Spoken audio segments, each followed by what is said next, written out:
You just rolled past 100,000 miles on your Toyota hybrid. Take a second to appreciate that.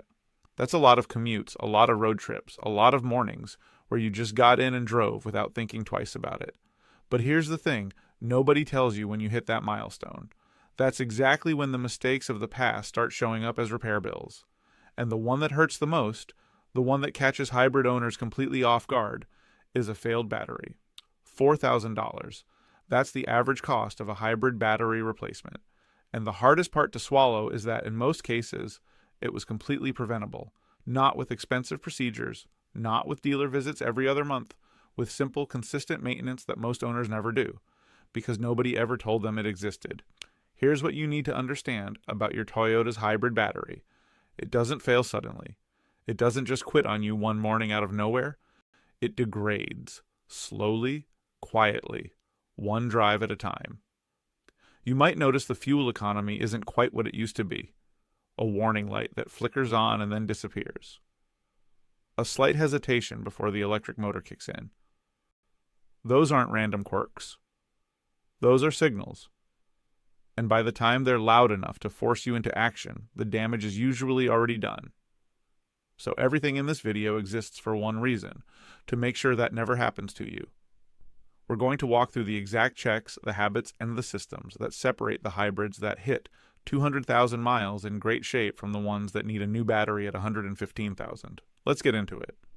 Most Toyota hybrid owners have no idea that their battery has its own dedicated cooling system, not shared with the engine, not shared with the cabin air conditioning, its own intake vent, its own cooling fan, and in many models, its own dedicated filter, designed specifically to move air across the battery modules and keep temperatures in check. And here's where it quietly starts to go wrong. That vent doesn't just pull in clean air, it pulls in whatever's floating around the back of your cabin. Dust, pet hair, fabric fibers, crumbs from the kids in the back seat. Over thousands of miles, all of that accumulates. On the fan blades, inside the vent housing, across the filter mesh. The airflow drops, the battery starts running hotter than it should, and heat, sustained, repeated, elevated heat, is one of the primary accelerators of battery cell degradation. Each module inside that pack has a temperature window where it operates efficiently. Push it outside that window consistently, and the electrochemical capacity starts to shrink. You won't see it happening, but eventually you'll feel it. And then you'll see it on an invoice. The fix is almost embarrassingly simple. Pull out the rear seat cushion, locate the intake vent, remove the cover, see what's built up in there, clean the fan blades if you can access them, replace the filter if your model uses one. This should happen every 15 to 20,000 miles, a can of compressed air in half an hour of your time. That's the difference between a battery that lasts and one that doesn't. Now here's one that surprises people. Even experienced mechanics who haven't worked on hybrids before. Your Toyota actually runs two separate battery systems at the same time. The big one everyone knows about, the high-voltage hybrid pack in the back, and a second one, a conventional 12-volt auxiliary battery, just like the one in any regular car. And the condition of that small battery has a direct effect on how hard the big one has to work. Here's why. The hybrid system uses a DC to DC converter to keep the 12-volt battery charged during normal operation. When that battery is healthy, the converter runs light. No problem. But when the 12-volt battery starts to weaken, which typically happens somewhere between 80 and 100,000 miles, the converter has to work harder and longer to compensate. That extra load comes straight from the high-voltage pack. So your main battery is now running warmer, discharging deeper, and aging faster. All because of a battery that costs under $200 to replace. Watch for slow electrical startup, unusual cycling of the hybrid system, any charging-related warning on the dash. Don't wait for those signs, though. Around 80,000 miles, just replace it, proactively, before it becomes a problem. It's one of the cheapest, most impactful things you can do for the long-term health of your hybrid. Here's something that changes how you think about hybrid battery failure. It almost never happens all at once.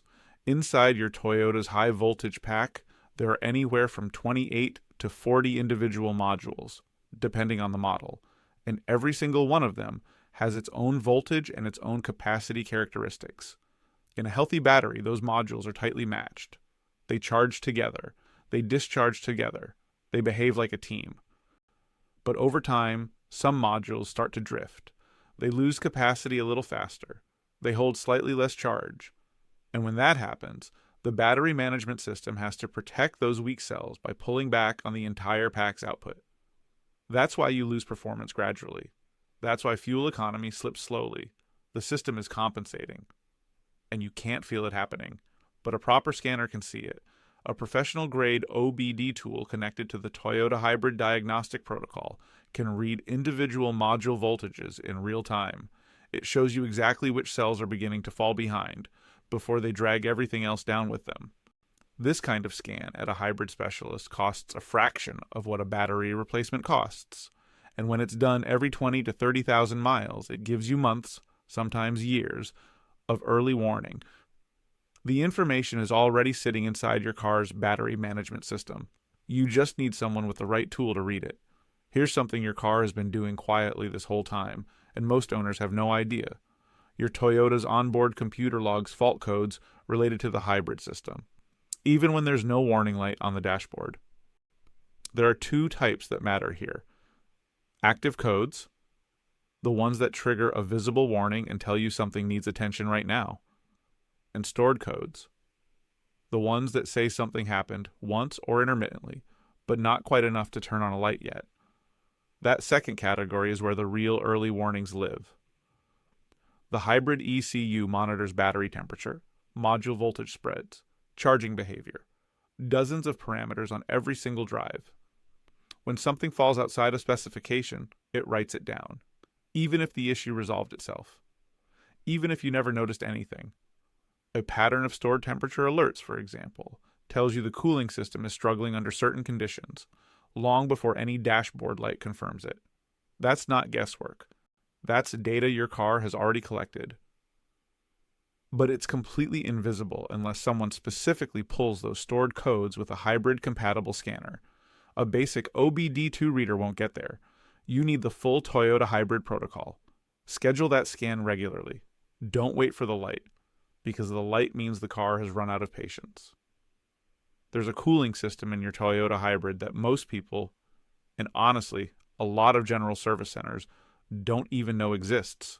It doesn't cool the engine, it cools the inverter.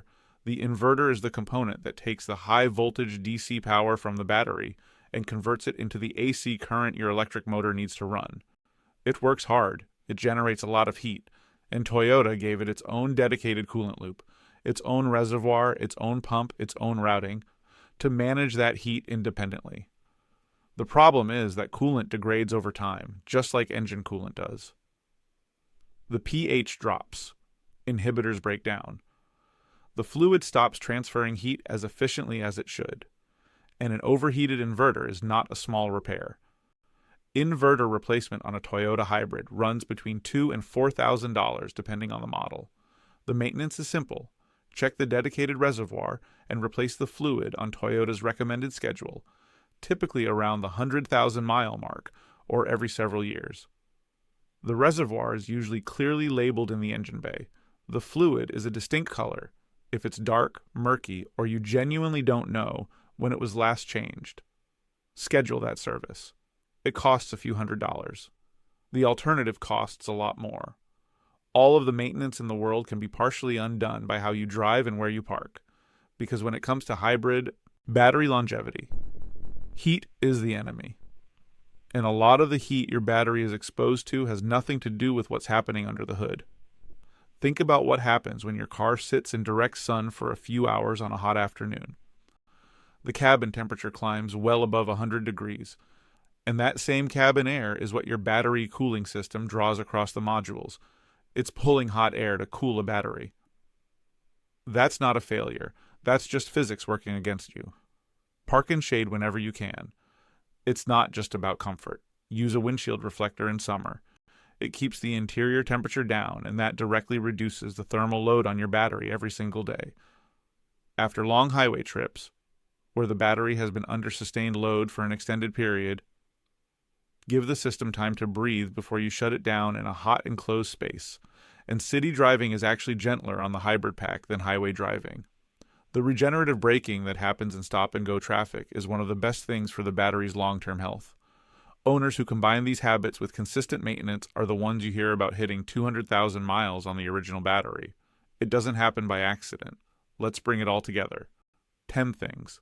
That's the entire list. And every single one of them costs less than 10% of what a battery replacement will run you. Number 1. Clean the hybrid battery air intake vents regularly. Dust and debris block airflow and raise battery temperature. Every 15 to 20,000 miles. Takes almost no time. Number 2. Inspect the battery cooling fan. It can lose efficiency gradually without any obvious sign. A weak fan means every drive runs hotter than it should. Number 3. Clean or replace the cooling fan filter. Many Toyota hybrids have a foam filter element that traps what the vent pulls in. It needs to be cleaned or replaced. Check your model service guide. Number 4. Replace the 12-volt auxiliary battery on schedule. Every 4 to 6 years. Don't wait for symptoms. A weak 12-volt battery silently stresses the main pack on every single drive. Number 5. Get a professional hybrid diagnostic scan. Individual module voltage readings give you real early warning data. This is the scan that catches problems years before they become failures. Number 6. Avoid long sustained highway driving without brakes when possible. City driving with regenerative braking is gentler on the battery. On longer trips, stop, keep the cabin cool, let the system normalize. Number 7.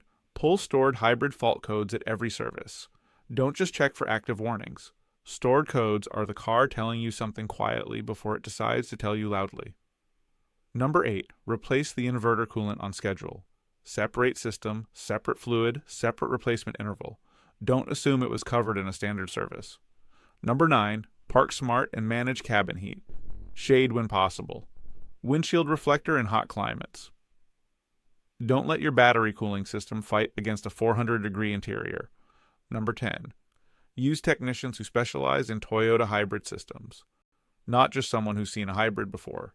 A specialist with the right diagnostic tools and genuine hybrid experience. The difference in what they catch, and what they miss, is significant. Here's the honest summary.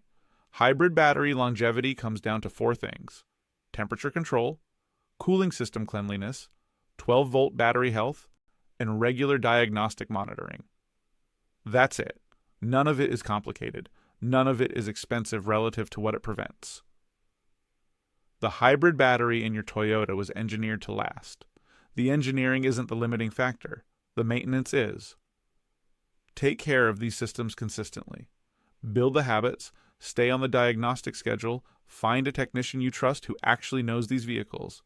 And there is no mechanical reason your Toyota hybrid cannot reach 200,000 miles on the original battery pack. That's not a sales pitch. That's what well-maintained Toyota hybrids actually do.